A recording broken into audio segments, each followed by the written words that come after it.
lo primero es el nivel de la conciencia y lo segundo es el contenido de la conciencia. Cuando yo me refiero al nivel de la conciencia, es si el paciente está alerta, está somnoliento, o obnubilado, está estuporoso o está en coma. ¿Okay? Cuando yo digo que el paciente está alerta, simplemente me la secualizo y digo, ¿cómo te llamas? ¿Y dónde estamos? Perfecto. El paciente está atento. Yo cojo, le lanzo un celular y obviamente lo va a agarrar. ¿Ok? Pero ¿qué pasa si yo me le acerco a Diego y yo toque Diego? Después de estímulos verbales, mi paciente se despierta. Ese paciente está somnoliento. Aquel paciente que posee estímulos verbales te responde, reacciona. A diferencia que yo me acerque con Andrea, y yo venga y tenga que hacer un estímulo doloroso para que se despierte. Ese paciente está en su cuerpo, reacciona a estímulos dolorosos. Y a pesar de yo hacer estímulos verbales, a pesar de hacer estímulos dolorosos, mi paciente sigue totalmente dormido, no reacciona. Ese paciente está en coma. Y eso es lo que vamos a ir viendo poco a poco, y eso es una de las clases que le vamos a ir viendo en fisiopatología, que es el paciente con muerte cerebral. Cómo yo hago el diagnóstico de muerte cerebral. ¿Ok?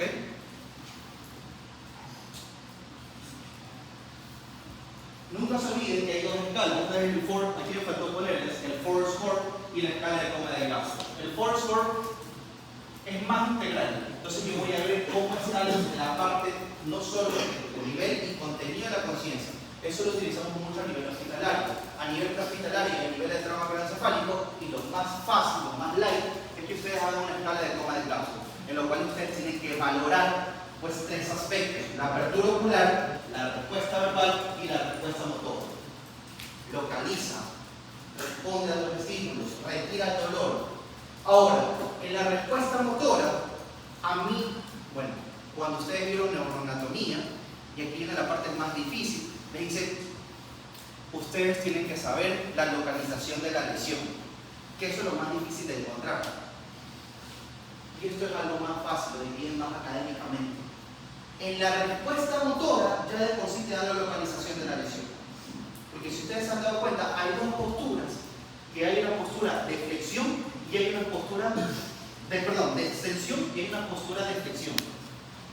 Cuando yo flexiono todo, cuando yo extiendo todo mi cuerpo, y mi paciente está totalmente decorticado, es decir que la lesión es primaria. Algo que vamos a ver más adelante es una lesión de la primera neurona motora. ¿Cuál es la primera motora? Y cuando yo tengo una postura de flexión, ese paciente está descerebrado. Es decir, muy probablemente una lesión de la segunda neurona motora. ¿Ok? Es decir, por debajo de la deformación piramidal.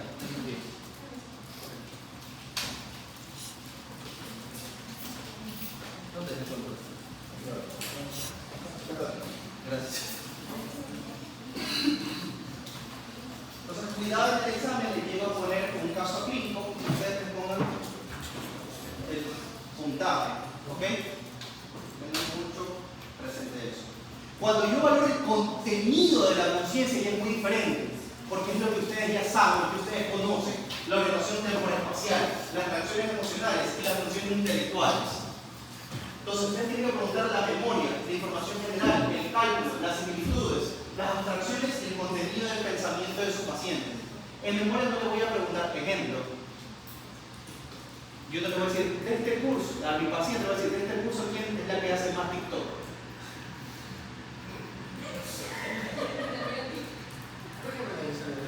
Entonces más TikTok. Entonces, pero el paciente no va a saber que Andrea es influencer. Pero va a saber quién es el presidente, no te pongas rojo. Pero va a saber quién es el presidente. ¿Ok? Entonces, cuando ustedes vayan a preguntar la parte del paciente, son cosas puntuales, concretas y que deberían saber de cultura general, bien general. ¿Ok? O si no, yo les pregunto, acuérdense del siguiente número: 2 más 2 son 4, más 2 son 6. Entonces esperas un cierto determinado periodo de tiempo, de 10 minutos. ¿Se acuerdan de la fórmula que viene? Sí, 2 más 2 son 4, más 2 son 6. Porque tú tienes que valorar la memoria a largo plazo y la memoria inmediata. ¿Ok?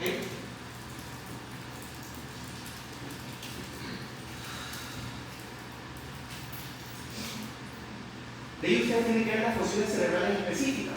La interpretación cortical sensorial, las percepciones sensoriales complejas, es decir, la relación numérica, el esquema corporal y la revisualización. Las órdenes por gestos o por palabras y la comunicación. Cuando yo me hablo de funciones cerebrales específicas, cuando yo hablo de las famosas agnosias, estas agnosias son muy, o llevan mucho con las praxias y con las alexias. No alexias, es decir, que yo cojo y le digo a la doctora, o a mi paciente, dibújeme un cuadrado, dibújeme un círculo, dibújeme un triángulo, y figuras geométricas simples deberían poder realizarlas.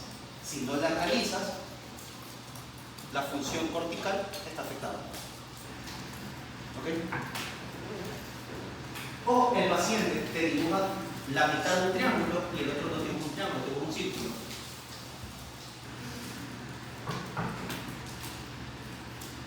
Una de las cosas más importantes de las funciones cerebrales específicas es el lenguaje. Y cuando yo veo el lenguaje,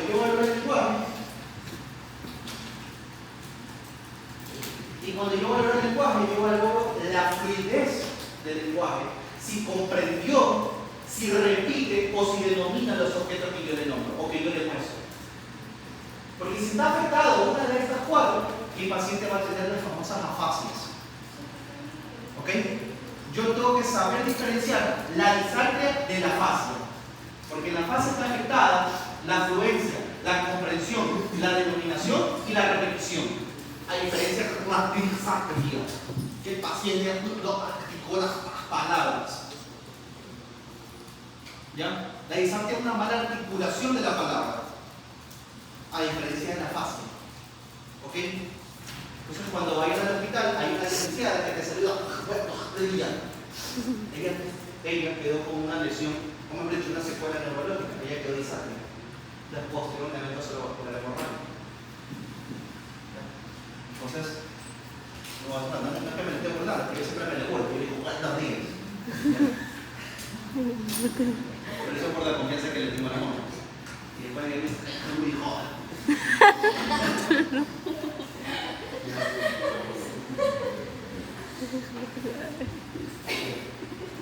Y estos tipos de afasias, ustedes tienen la fascia de Broca, la fascia de Wernicke, la fascia de conducción, la fascia global y la fascia transcortical. ¿Ok?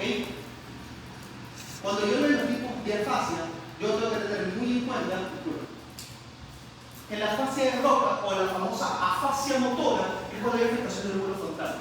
La fascia de Wernicke es cuando hay afectación del lóbulo temporal. Pero esta tiene que coger el hemisferio dominante. Si yo soy diestro, mi hemisferio dominante es el izquierdo. Si yo soy zurdo, mi hemisferio dominante es el derecho. ¿Ok? Eso es como por neurología clásica. A mí tampoco me gustó la neuroanatomía. Pero hay ciertas cositas que son puntuales y concretas que sí les van a ayudar. ¿Ok? Yo no les voy a tomar ni que el fascículo corticoespinal, corticobulbar, no sé qué hacer por eso. Pero lo que sí van a saber es localizar el nivel de la lesión. Y hay un tip que siempre me lo guardé. Y eso lo vamos a ver. Entonces, en la fase de Broca, un paciente no tiene fluencia, no va a tener una buena fluidez en su lenguaje, no va a dominar y no va a repetir, pero sí me va a comprender. ¿Qué es eso? Ya. Y si tú le mandas a repetir a tu paciente, Lisa, perro, gato, vaca. Majal. Perfecto. Andrea, TikTok, Instagram o Facebook. ¿Sí? Repetición. Discúlpame si te sientes que te voy a rayar. Después me van a estar diciendo, me mandan ahí y me dicen, doctor, el doctor me manda a decir TikTok, Instagram o Facebook. Entonces, de antemano me disculpo si se siente aludido. Me dicen, doctor, me aludió, no me importa, pero bueno. Para que disfruten un poco de clase, así nos despertamos. ¿Ok? Entonces el paciente lo único que a veces va a comprender, pero este paciente, al comprender y no tener esa fluidez del lenguaje o no poder explicarse, se frustra. ¿Ok?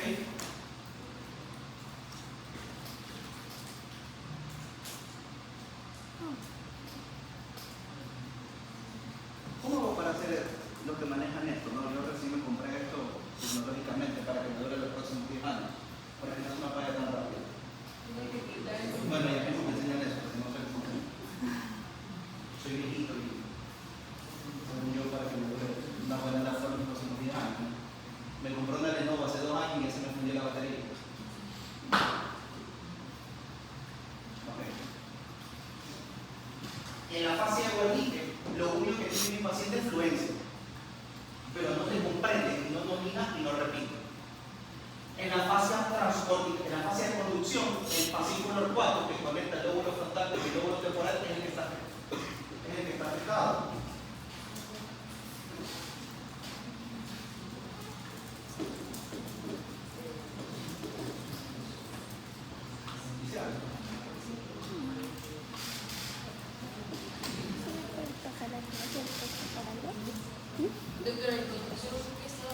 El fascículo 4.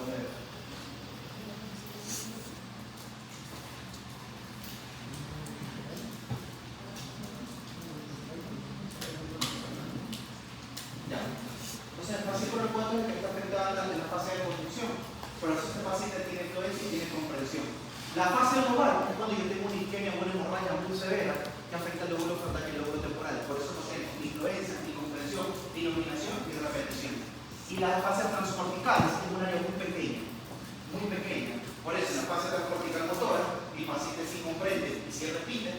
Y en la fase transcortical sensitiva, mi paciente sí tiene fluencia y sí repite. Porque la lesión no es extensa, la lesión es mínima. ¿Ok?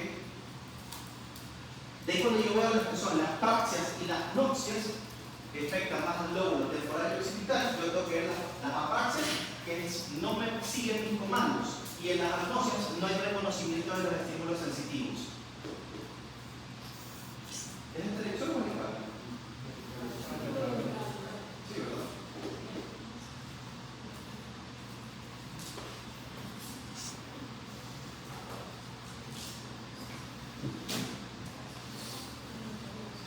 Bueno, de ahí ustedes tienen los famosos pares craneales. Y cuando yo valoro pares craneales, ¿cuántos son? ¿Y cuáles son esos 12 pares craneales, doctor? Uy. ¿Soy el doctor? ¿O el doctor?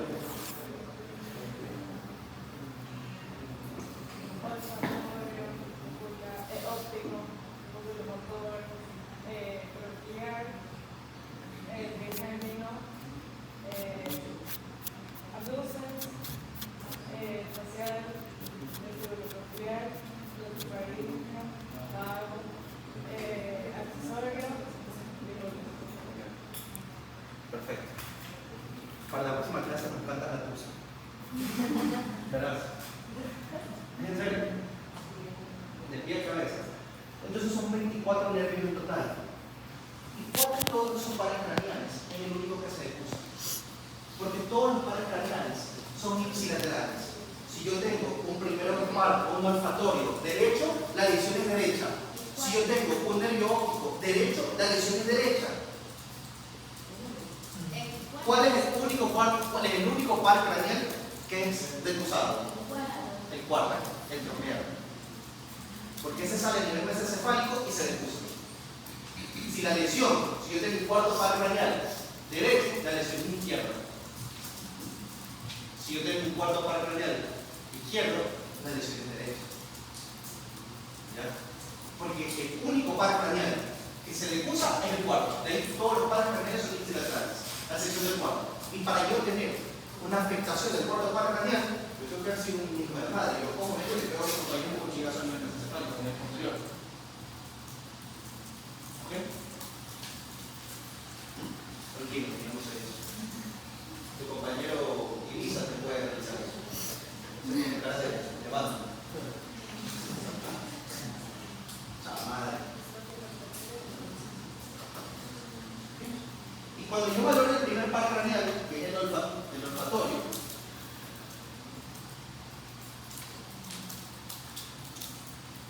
¿okay? Cuando yo valoro el primer par craneal, que es el olfatorio, se realiza por cada fosa nasal por separado. Y yo a mi paciente tengo que hacerle de 3 a 4 inhalaciones. Pero estas no tienen que ser sustancias irritativas. Vainilla, chocolate, café. Entonces, cuando tú le examinas a tu paciente, si yo voy a examinar la fosa nasal derecha, ¿cuál es la que voy a obstruir? La fosa nasal izquierda. Y yo le digo, aspire.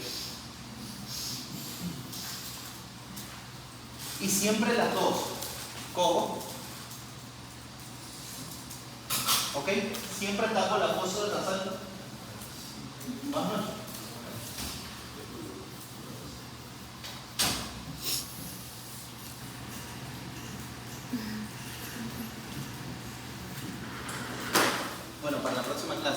Yo llego antes y cierro la puerta, no estén tocando la puerta. Gracias. ¿Ok? Y entonces yo tengo que tener muy en cuenta cuáles son las alteraciones, o qué me puede llevar a mí a una afectación del primer par craneal. Y vamos pensando. Ejemplo, y esto es fácil. ¿Qué le puede pasar a Chito Vélez? Todos los deportistas, todos los boxeadores, y ya está por estudios, la principal lesión que tiene es rosatoria. Por daño de la lámina cribosa. Sí, pues, pero te dieron un y se quedó tuerto. De que usó un hematoma ahí a nivel del bulbo protuberancial. Entonces ahí tienes todas las funciones. Tienes centro respiratorio, tienes centro cardiovascular, tienes centro de la ilusión, tienes la mirada. Entonces, porque justo cuando tienes bulbo protuberancial, por encima del bulbo tienes mesencéfalo, y mesencéfalo tienes todos los motores. Por eso te quedó. No sé si les ha dado caso, lo han visto en todo.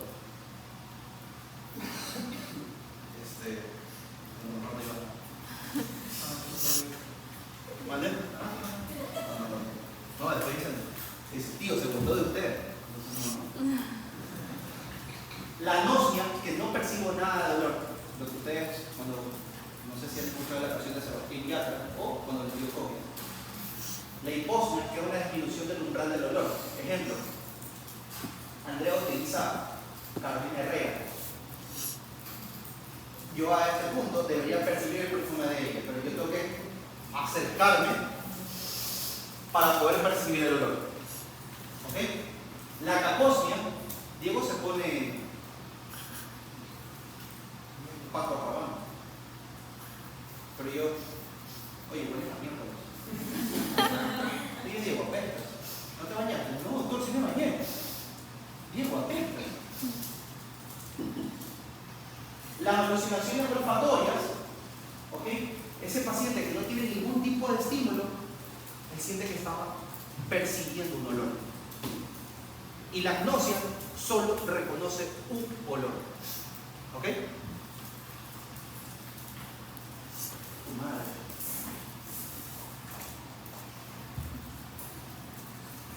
En el segundo par, que es el óptico, ustedes tienen que ver la agudeza visual, el fondo de ojo, el campo visual y la visión de las colonias. Cuando yo hablo de la agudeza visual, esto es lo que todos ustedes han hecho cuando van al oftalmólogo o van a la óptica GMO, o se van al mercado artesanal para que les salga más barato el tema. Entonces tienen la cartilla de Snellen o la cartilla de llave. Examinan cada ojo por separado y el paciente se coloca así dentro de la tabla. Y tú vas viendo si está 20 sobre 20, 20 sobre 10, 20 sobre 70, 20 sobre 50 y evalúas si mi paciente tiene una alteración, tiene miopía, hipermetropía o astigmatismo. ¿Okay? Pero ¿qué es lo que pasa si el paciente no puede observar desde la primera, que es el 20-20? Tú tienes que hacer la visión en cuenta de esto. Tú te la acercas a tu paciente, además a 50 centímetros y le dices, ¿cuántos dedos tengo? Y si me dice que no ve nada, le tengo que hacer, veo un bulbo, que es la visión en bulbo. Ese paciente tiene afectación de la agudeza visual. Cuando no te lee nada de la cartilla, tú le haces la visión en cuenta dedos. ¿Cuántos dedos estás contando? 1, 2, 3, 4, 5. Si no observa ningún dedo, dice es visión en bulbo. Ve algo borroso, totalmente. Yo sin lentes veo así como está al lado, literalmente. No sé si a ti te pasa lo mismo, porque yo tengo 7 en un ojo y 6.5 en otro ojo. Yo sí estoy más ciego. Yo estoy en mis lentes y... De ahí tenemos que ver el campo visual. El campo visual es la famosa campimetría por confrontación. Entonces yo me pongo al frente de mi paciente. ¿Ok? ¿Ven, Diego? Yo me pongo al frente de mi paciente y tengo que examinar cada ojo de mi paciente. Voy a examinar mi campo visual con el campo visual de Diego. ¿Ok? Quítate el frente. ¿Qué es lo que voy a hacer? Diego, ¿cuál ojo se va a tapar? Si yo me examino el derecho, si yo voy a examinar el derecho, él y yo tenemos que tener el derecho listo. Derecho y yo, derecho. Pluma. Cuando yo hago el campo visual, yo siempre tengo que tener de superior, inferior, izquierda y derecha. Porque mi ojo yo lo voy a dividir en cuadrantes. cuadrante superior, cuadrante inferior, cuadrante superior derecho, cuadrante inferior derecho, cuadrante superior izquierdo, cuadrante inferior izquierdo. ¿Ok? Por eso yo hago una en campimetría por confrontación, evalúo cada ojo por separado. La del examinador con la del paciente. Porque, entre comillas, yo como examinador, mi campo visual está 100 sobre 100. A diferencia del paciente, de Diego, que viene hacia mí y examina. Entonces, al momento que Diego vea la punta morada, tiene que decir, entró a mi campo visual. Veo, veo, veo y veo. ¿Ok? La avisa Diego.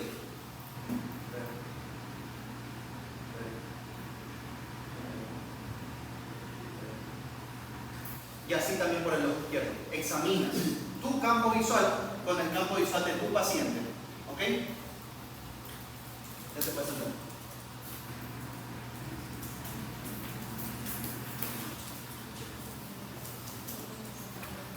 ¿Ok? Claro que el libro que yo les mandé te dice que el examinador no se está dormido. Pero tú, ¿cómo le vas a creer a tu paciente? Entonces tú sí observas la entrada del campo visual. Y entonces, no sé si se acuerdan de esta imagen cuando la vieron en el ambiente, que es muy bonita y tiene las principales lecciones. Tú tienes la ovarosis fugaz. Esta parte sí me olvidé. No sé si algunos de ustedes se pusieron o dijeron en su mente, doctor, pero el nervio óptico también se cruza. No es que el nervio óptico se cruce, sino es que el nervio óptico es una sola fibra que está formada por fibras temporales que miran hacia afuera y fibras nasales que miran hacia adentro. ¿Qué es lo que pasa? Que estas famosas fibras, la fibra nasal y la fibra temporal, se decusan en el quiasma óptico. Pero al final forman, pasando esa decusación, ese quiasma óptico, forman lo que son la radiación, la cintilla óptica para formar las radiaciones ópticas y terminar en el lóbulo occipital. Pero es un solo nervio, que te puede confundir. Por eso es que cuando hay una masa, los micro o macroadenomas a nivel del quiasma óptico, te causa la famosa hemianopsia bitemporal. Es decir, la parte hacia afuera no observa nada, solo ve hacia adentro. Tiene una visión puramente nasal, hacia adentro, no ve nada hacia afuera, tu paciente. Por eso es que ese paciente dice, solo me veo la nariz. Solo me veo la nariz, doctor. Entonces, cuando esos pacientes te llegan así, disculpen que me emocione. Cuando esos pacientes te llegan así, lo primero que yo tengo que realizar es una tomografía. ¿Ok? Lo primero que yo realizo es una tomografía de cráneo.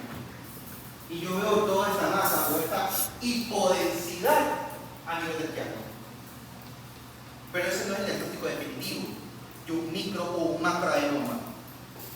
Porque yo en los micro y macroadenomas, aparte de eso, como ustedes ya vieron un poquito de endocrino, ¿ya vieron el endocrino? ¿Ya vieron el endocrino? ¿Cómo que no es el endocrino? ¿Tú sabes el endocrino? ¿Quién ha visto el endocrino? ¿Ah? ¿Quién no ha visto el endocrino? ¿Quién no ha visto el endocrino? Todo. ¿En serio? Cardio. Pasaron en cardio, ¿verdad? Renal.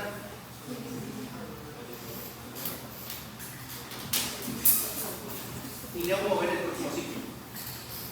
El próximo semestre. O sea, ¿por qué? Porque ahora nos unieron 4 módulos en un solo semestre y después decidieron no ver 4, sino ver 22. Ok.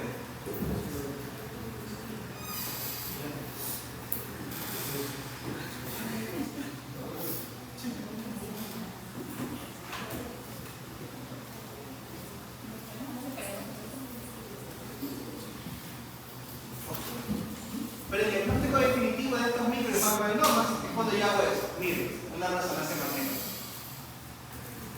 Y eso es un macroadenoma, porque mira más en los centímetros. Y si se ve que tiene una hiperintensidad por dentro, ese paciente muy probablemente está haciendo una apoplegia hipoficial. Y entra en hipoplegia hipoficial y yo tengo que ver todo el eje hormonal de mi paciente. Y el paciente está totalmente deprimido, tiene lo que es una insuficiencia suprarrenal o una insuficiencia tiroidea o un hipotiroidismo también. Pero es un hipotiroidismo central. eso es que la TSH está suprimida. ¿Ok? Es central, no es periférica.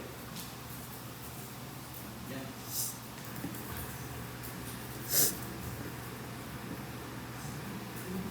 Esto va a ser interesante.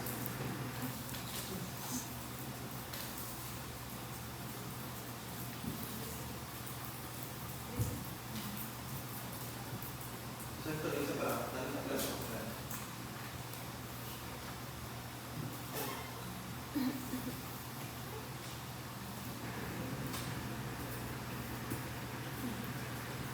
Por último, dentro de nervio óptico, ustedes tienen que hacer la visualización de los colores, las discromatopsis, el daltonismo, es aquel paciente que solo ve dos colorcitos. ¿Cuáles son esos típicos dos colores? ¿Ustedes no tienen un compañero daltónico? ¿Ah?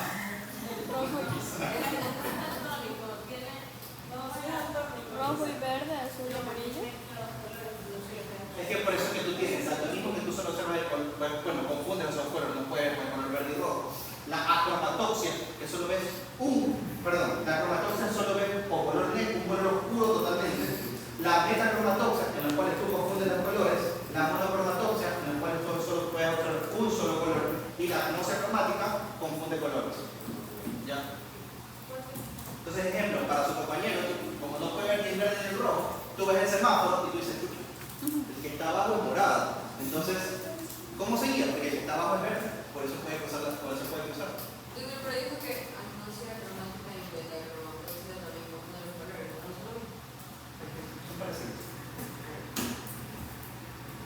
O puede ser que no esté confundiendo, entonces parece.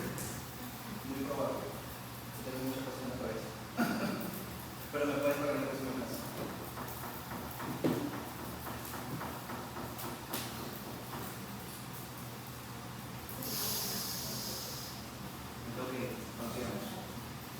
Y por último, yo tengo que valorar y extraer el fondo de ojo. En el fondo de ojo, lo principal y lo que yo voy a realizar es o ver el edema de la papila. Porque el edema de la papila, indirectamente, a mí, ¿qué me va a dar? ¿Qué diagnóstico me puede dar Lisa? Señor Polvo. Andrea. Amiga que está a la izquierda de Andrea. Amiga que está a la derecha de Andrea. Amiga que está a la derecha de Andrea. Ibiza. Pana de Ibiza. La chica que está entre los Ibiza. Diego. Esta está en otro lado. Patricia.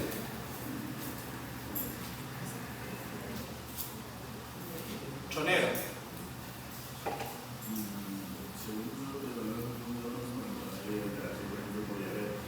Por diabetes. Ya, pero yo dije edema de papila. ¿Qué diagnóstico me da? Yo sé, está bien. En fondo de ojo se evalúa no solo en diabetes, se evalúa también en hipertensión arterial. ¿Okay? Porque tiene que ver si está elevada la presión intraocular y ese paciente no solo va a necesitar antihipertensivos orales sistémicos, sino antihipertensivos tópicos por aumento de la PIA. ¿Okay? Muy frecuentemente glaucoma. Ejemplo, mi persona. ¿Okay? Todo antecedente, todo paciente que tiene mamá, papá o abuelos, tíos con glaucoma, es muy frecuente que ese paciente también sufra glaucoma. Entonces tienes que medir la presión intraocular siempre. Todos los que utilizamos lentecitos nos miden la presión intraocular. Si no te la miden, porque solo vas a óptica los Andes, ¿ya? Entonces anualmente un chequeo de presión intraocular. Anualmente te lo dilatan, entonces te queda la pupila media mediátrica y estás medio bobo todo el día. No, pero estás como 5 horas. ¿Ya? Y vete. Delirium, no. Hipertensión endocranial. Eso, sí, eso. Hipertensión intracranial. Y eso lo vamos a ver en fisiopatología, ¿no?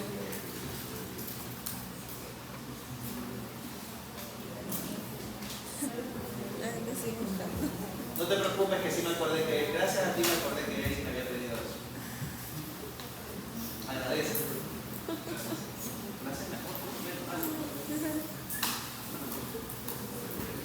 Eso es lo que digo, tenemos lo que es la hemorragia vítrea y por último los exodos algodonosos. Cuando yo tengo la hemorragia vítrea, muy frecuentemente hipertensivos. ¿Ya? Estas famosas crisis hipertensivas o una emergencia hipertensiva, indirectamente. ¿Okay? Y los exudados algodonosos, porque viene un tipo chonero, ¿ya? Chonero 2. ¿Okay? Más frecuentemente en pacientes diabéticos. ¿Ya? Por eso son las retinopatías proliferativas que te causan ceguera. ¿Okay?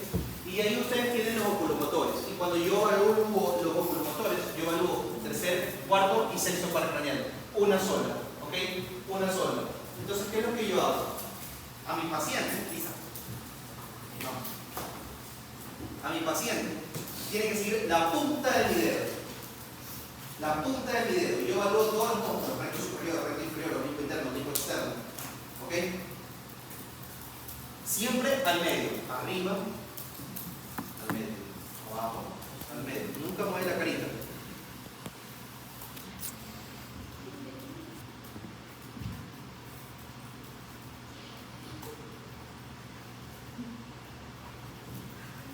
Y para adentro. Entonces, siempre tienen que hacer todos los movimientos: superior, inferior, izquierda, derecha y así cruzado. ¿Ok? Para ver la afectación de los oculomotores. Tercer, cuarto y sexto paracraneal. Tercer, cuarto y sexto paracraneal. Tercer, cuarto y sexto paracraneal. Vamos a quitar el problema de antipodos.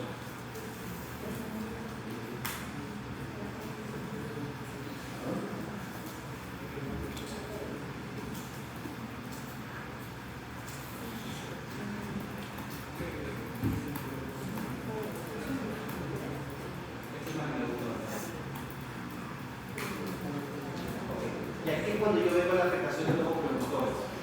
Esta imagen me gusta. Esta imagen me falta ponerle la posibilidad. Entonces, mi paciente tiene que mirar hacia la izquierda, hacia la derecha, hacia la izquierda y al medio. ¿Qué es lo que pasa cuando yo tengo una parálisis de tercer paracraneal? Si se dan cuenta, hacia dónde se va el ojo, hacia afuera y hacia abajo. Nunca puede regresar hacia arriba y hacia abajo. A diferencia del cuarto paracraneal, el cuarto paracraneal viene hacia dónde se va el ojo, hacia adentro. Por eso que este paciente, cuando tú le dices que baje la escalera, es así. Agacha la cabeza totalmente para poder observar. ¿Ya? Ese paciente siempre camina con la cabeza alzada para poder ver. No me estoy tomando video para TikTok, por favor. A ver si le dice más que se pone así. Y por último, la parálisis del sexo paracraneal, ¿qué va a pasar? Si luego nunca se vaya hacia afuera. Por eso siempre se va hacia adentro. Mira hacia la nariz. ¿Ok? Entonces aquí tienen esta imagen espectacular cuando tú quieres recordarte de la afectación de los oculomotores. ¿Ok?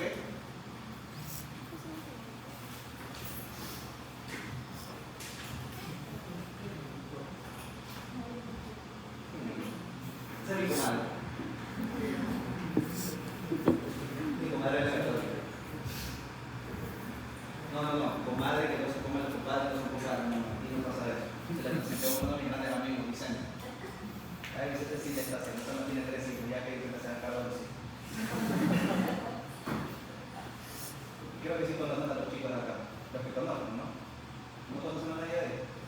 No. Ellos son de la católica.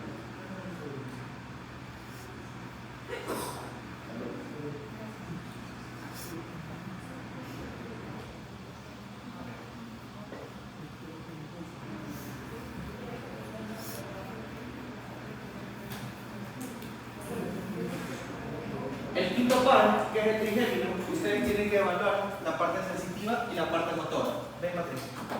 Tienen que evaluar la parte sensitiva y la parte motora.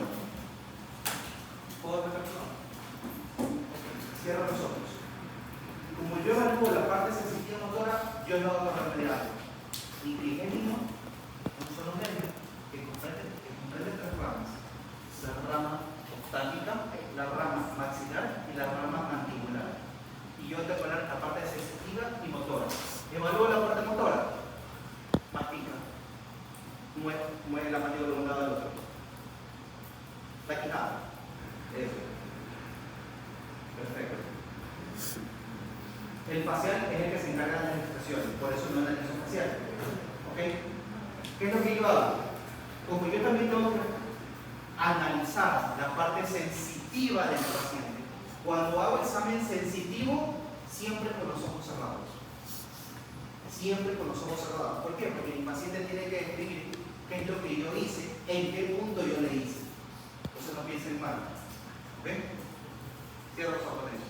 Tú me vas a describir qué es lo que sientes. No tiembles, que no te voy a hacer nada. Me vas a sentir, me vas a señalar en qué parte lo sentí. Perfecto. ¿Qué sentiste? Cierra los ojos. Cierra los ojos. ¿Qué sentí? Espero que te vaya. Cierra los ojos.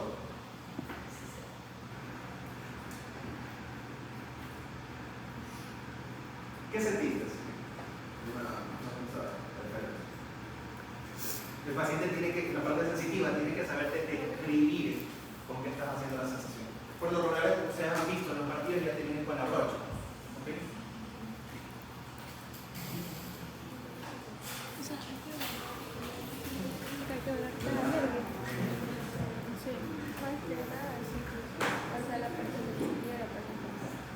Y entonces, las alteraciones en el nervio trigémino, cuando yo tengo una alteración completa, yo tengo la anestesia lateral de la mitad de acá y disminución del relieve temporal y masajero. Claro, yo puedo tener lesiones supranucleares, intranucleares o nucleares. ¿Ok? Pero eso es un poquito mucho más de especialidad. Ejemplo, las lesiones supranucleares producen lesión del nervio trigémino motor contralateral, hiperreflexia maseterina, fisiosoma infarto, hemorragia o esclerosis múltiple. La intranuclear afecta la sensibilidad del globo respiratorio. Entonces, esto se ve en los tumores de ganglio de grasa. Se nota verdoso la punta del peñasco. Y las nucleares se observan en la cirrosis lateral hipertrófica de los tumores vulvares. ¿Okay? El séptimo par, que es espacial, es la equilibrio de los músculos responsables de las expresiones faciales. ¿Okay? E inerva los dos tercios anteriores de la lengua, en especial las sensaciones dulces, saladas y la ácida. Entonces aquí yo voy a ver los aspectos o los rasgos fisionómicos y los movimientos que evidencian el déficit motor. Entonces a este paciente yo ¿qué le voy a hacer? Yo le digo, Andrea, arruga la frente, saca la lengua, sopla, silba, pero los dientes. Perfecto. Porque son los rasgos fisionómicos del facial. Ahora, el facial es un nervio también totalmente mixto. Entonces tengan mucho cuidado con estos rasgos. Y aquí es cuando yo tengo que saber diferenciar la parálisis facial central de la parálisis facial periférica. Siempre acuérdense que la central se da por la alteración del centro, del núcleo del facial. Es decir, que va a ser arriba, va a ser corpusal, va a ser del núcleo. ¿Ok? Por eso, este paciente va a tener preservación de los rasgos fisionómicos. No va a tener lisa la frente, no va a tener borramiento del surco nasogeniano, se va a preservar. ¿Okay? Y hay ausencia en la parálisis facial central del signo de Bell y el signo de negro, es decir, que el ojo se observa esclerótica totalmente blanca. ¿Por qué? Porque la pupila, la córnea, como así, se va hacia adentro. Mientras que la parálisis facial periférica, que coge todo el trayecto del nervio, este paciente se va a tener borramiento de los surcos, borramiento de las arrugas, y va a tener el signo de Bell y el signo de negro. ¿Okay? Si se dan cuenta, este paciente, la parálisis facial central, siempre presenta las alteraciones fisionómicas, a diferencia de la parálisis facial periférica, que hay borramiento a nivel contralateral. ¿Sí se dan cuenta? Entonces, nunca se olviden de esa parte. Y aparte, que tienen los dos principales signos, que es el signo de Bell y el signo de negro. De ahí nosotros, ¿quién tiene diapasón aquí? Nadie. ¿O quién puede conseguir un diapasón? Andrea, ¿puedes conseguir un diapasón para la próxima clase? Pones en Amazon y pones diapasón. Y nos consigues un diapasón.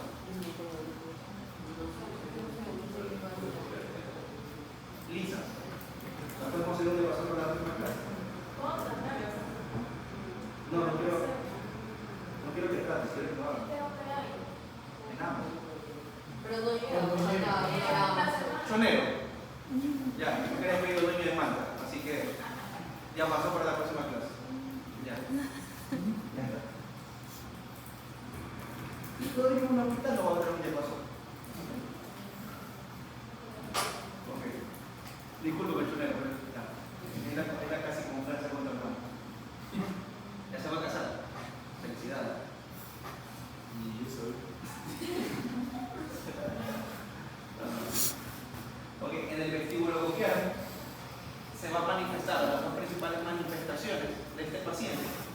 Hay momentos en que ustedes se bloquea la audición, escuchan. Esa es la presencia de tinnitus. Y la segunda, manifestación de los pacientes que tienen lesión del vestíbulo coclear y también a nivel del cerebro, es el vértigo. Y ustedes tienen que saber diferenciar el vértigo central del vértigo periférico. ¿Ok? Pero yo cuando veo el vestíbulo coclear, yo tengo que ver si es una hipoacusia, una disminución de la lesión de conducción, de transmisión o receptiva, que es la neurosensorial o perceptiva. La de conducción o de transmisión es cuando está afectado el conducto auditivo externo. ¿Ok? Y la neurosensorial está afectada a la cóclea directamente. Por eso es que yo tengo que hacer las dos principales pruebas, que es la prueba de Weber y la prueba de Riney. En la prueba de Weber yo solo hago una transmisión ósea. Yo cojo con el diapasón, lo coloco en la mitad de la cabeza y el paciente tiene que sentir las vibraciones tanto en el conducto auditivo derecho y en el conducto auditivo izquierdo. Pero ¿qué es lo que pasa si Diego no se le da la oreja y tiene ahí un tapón de soluble o se le mete una cucaracha o a Carla le digo ¡pah! Toma una bala! Le tiró por ahí por grillo le tiró algo. Él, al tener totalmente tapado el conducto auditivo externo derecho, las vibraciones van a aumentar en el conducto auditivo izquierdo. No va a percibir ninguna vibración en el conducto auditivo derecho. ¿Ok? Cuando hay un tapón de cerumen, cuando hay un nicho, cuando todo lo que está en el conducto auditivo externo, yo voy a sentir el aumento de las vibraciones en el conducto auditivo contralateral. No voy a sentir absolutamente nada en el conducto que yo tenga tapado. ¿Ok? Y ahí yo tengo que evaluar la prueba de Riney, que tengo que evaluar y comparar la transmisión ósea y la transmisión auditiva. En esta parte de la transmisión ósea, así mismo yo cojo el diapasón, pero yo lo pongo a nivel de la apófisis mastoides. En el momento que él deje de percibir la vibración, voy a la parte auditiva. Por eso Riney me ayuda a evaluar más la parte receptiva, la parte neurosensorial. Porque estoy evaluando la parte auditiva también. ¿Ok?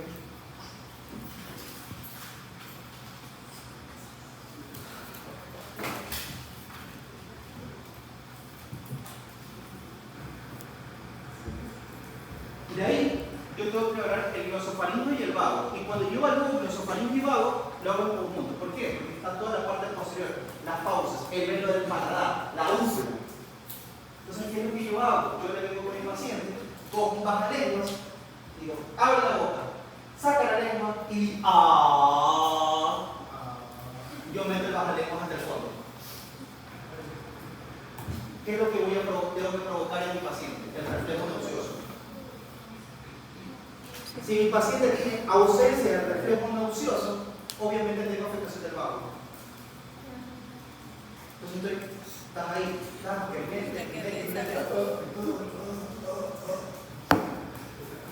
y no saca, por favor, cuidado, me sacan como una semana que me sacan una clase de sexología en vez de neurología. Entonces, por favor, les pido que no saquen con esa página. Ya. Y digo, por favor, estoy dando neurología, no es. Después me botan de la universidad.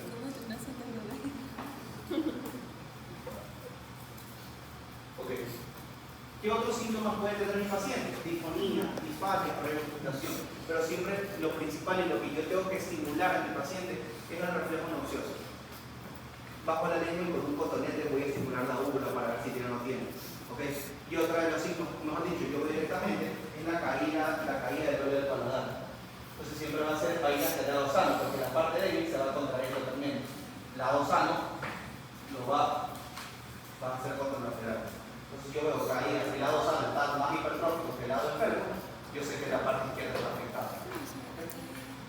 El lado sano, el velo del paladar, cuando está afectado, o sea, un glosofaringo izquierdo, un vago izquierdo, el velo del paladar derecho va a estar totalmente hipertrófico. ¿Okay? Lo vas a traer. De ahí tengo que evaluar lo que es el espinal, ¿okay? Dolores, idea del hombro caído. ¿Qué es lo que yo hago con mi paciente? Simplemente le pido. El eleva los hombros. Él tiene que vencer mi fuerza. Tampoco que yo voy a estar. Eleva los hombros. No. Él vence la fuerza necesaria. Eleva los hombros. Perfecto. Tira la cabeza hacia la izquierda. Vence mi fuerza. Perfecto. Tira a la derecha. Vence mi fuerza. Perfecto. ¿Ok? Y a tu sitio de aceite de la. Y por último está el imporoso. Entonces yo le digo, y ve, abre la boca y saca la lengua. Mueve a la izquierda, derecha. Perfecto. Y por dentro. Perfecto. Ya no pienses mal para mí. Yo le digo, ya está bueno, sí, empieza. Y ahí toma la parte clínica, que sería con la habilidad lateral de la lengua, la disfagia y la dificultad del labio. Posterior a eso, yo tengo que hacer el examen motor. El examen motor incluye la inspección, el movimiento pasivo, que es el tono muscular, y el movimiento activo, que es la fuerza muscular. Cuando yo vuelvo al examen motor, yo tengo que ver la marcha, los movimientos anormales, la postura normal, la atrofia versus hipertrofia, las contracturas, los temblores y la presencia de la fasciculación. Y en el movimiento pasivo, yo tengo que ver si el paciente tiene una atonía, está totalmente flácido, está hipotónico, tiene una debilidad focal o generalizada, está hipertónico o tiene una contractura. ¿Okay? Entonces la hipotonía es la disminución del tono muscular.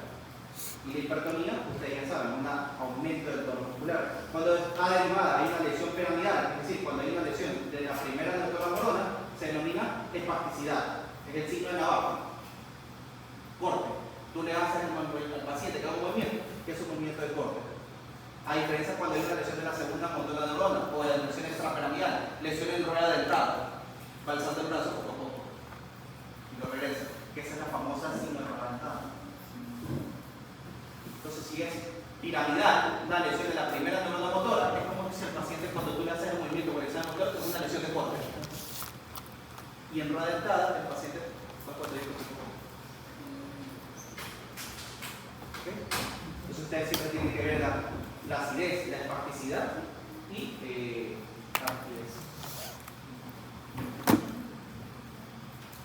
Y en el movimiento activo comprende la capacidad de la parte del paciente de efectuar sin ayuda en los movimientos que le solicitan. Entonces yo le digo, ejemplo, a Diego, le digo párate y ponte al frente.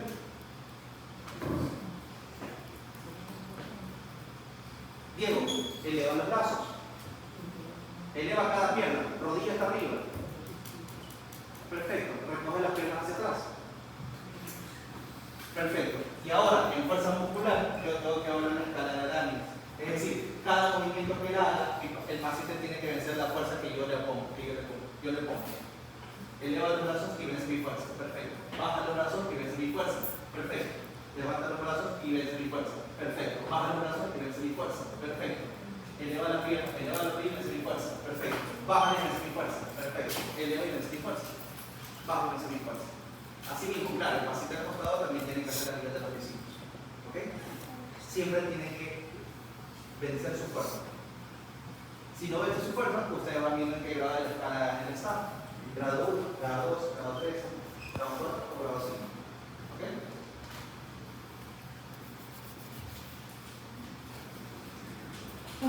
Ahí ustedes tienen que hacer la famosa maniobra de Milgas y la maniobra de Bauer. No se utiliza mucho, pero tienen que saber. Esto que me ayuda a mí a observar el examen motor. Si el paciente tiene una hemiplegia, una hemiparesia, una cuadriplegia, cuadriparesia, una paraplegia o una paraparesia. De ahí, esta parte es la que yo necesito que todos ustedes traigan para la próxima clase un martillo de reflejos. No el martillo de reflejos, sino el martillo de reflejos. Para poder sacar los reflejos superficiales y profundos. El único profundo que no va a sacar, ustedes ya saben cuál es, son dos. Así que por favor, no me estén preguntando. Porque por ahí sale el suelo y dice. Esto lo vamos a ver en la próxima clase. ¿Okay? ¿Qué me ayuda a ver estos reflejos? Fácil, para ver si yo tengo una lesión del motor superior o una lesión del motor inferior.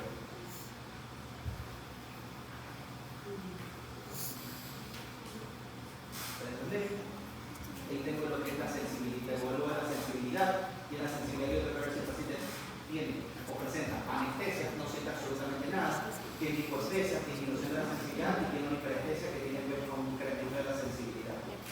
Y la sensibilidad, yo evalúo todos los tipos de sensibilidad que hay, al dolor, al frío, al calor.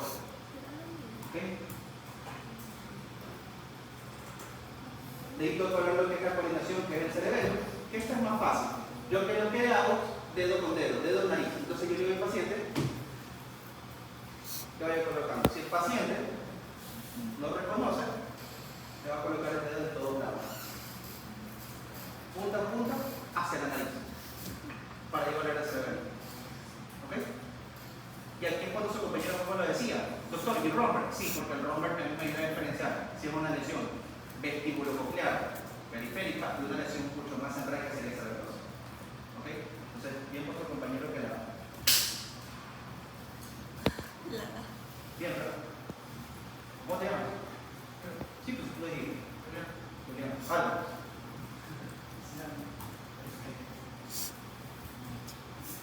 ¿Ok? Y por último, bueno, la marcha, por último tienen que saber los signos femeninos, que es característico de lo que vamos a ver en fisiopatología, que es pues el Kerris y Bronzini. ¿Ok? Kerris, en un paciente del cuello supino, la extensión de la rodilla cuando el músculo está flexionado, la cadera provoca pues, su dolor. Y por último, Bronzini, en un paciente del cuello supino, la flexión pasiva del cuello provoca levantamiento conjugal de ambas piernas. ¿Ok? La flexión del cuello y levanta las piernas.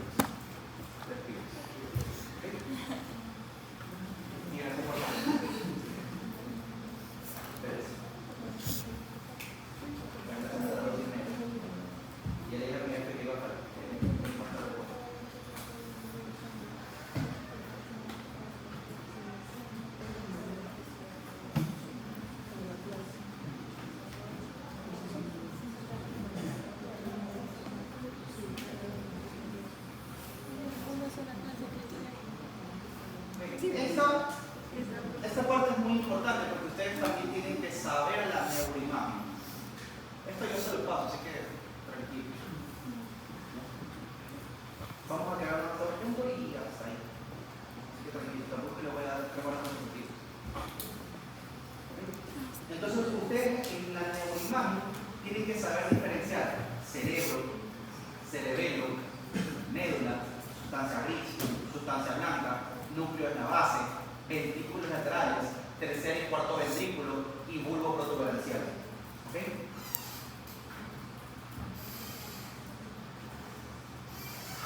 Entonces, la primera manera de poder evaluar todo lo que es el cerebro, ustedes van a ver estructuras hiperdensas y hipodensas. Toda estructura ósea, ¿de qué color se ve? Blanca, perfecto. ¿Y la sustancia gris y la sustancia blanca cómo se van a observar? Gris. En escala de grises. Un gris intenso y un gris light. ¿Sí? Perfecto. Entonces nunca se van a olvidar que la parte ocular siempre se le va a ver el lente ocular, ya va a ver si hiperdenso, el globo ocular hipodenso. Lo que es totalmente hiperdenso, ¿qué va a hacer? Las tablas óseas. ¿Sí se dan cuenta? El contraste se va a ver hiperdenso. Si yo tengo un signo temprano que se llama la hiperdensidad de la arteria cerebral media, indirectamente en un paciente que no tiene contraste, ¿qué me está diciendo a mí indirectamente? ¿Cuál? No. El combo tiene la actividad. Y la transforma. No, ya la dije, no se ha repetido dos veces. ¿Cuál?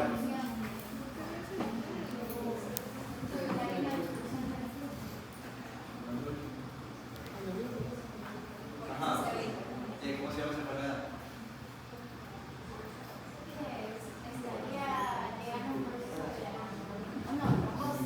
Trombosis.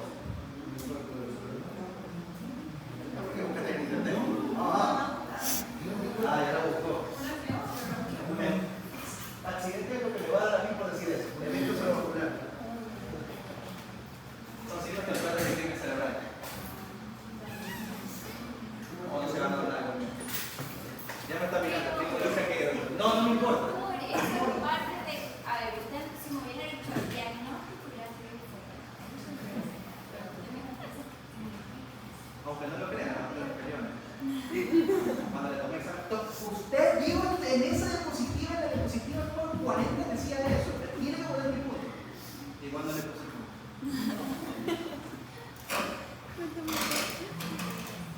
Ok. Los metales se ven hiperdensos y las hemorragias o calcificaciones se ven hiperdensas. Entonces estas son las famosas densidades de los tejidos. Pero eso lo van a ver en más. Las calcificaciones intracraneales son de dos tipos. Las fisiológicas, que tenemos los plexos coroides, la glándula pineal, la vénula, la calcificación de la bola madre o de la hoja del cerebelo, los ligamentos, los ganglios basales y el cristalino. Esas son clasificaciones fisiológicas. ¿Okay? Las patológicas, tuberculosis, toxoplasmosis, neurocisticercosis, inclusión por citomegalovirus,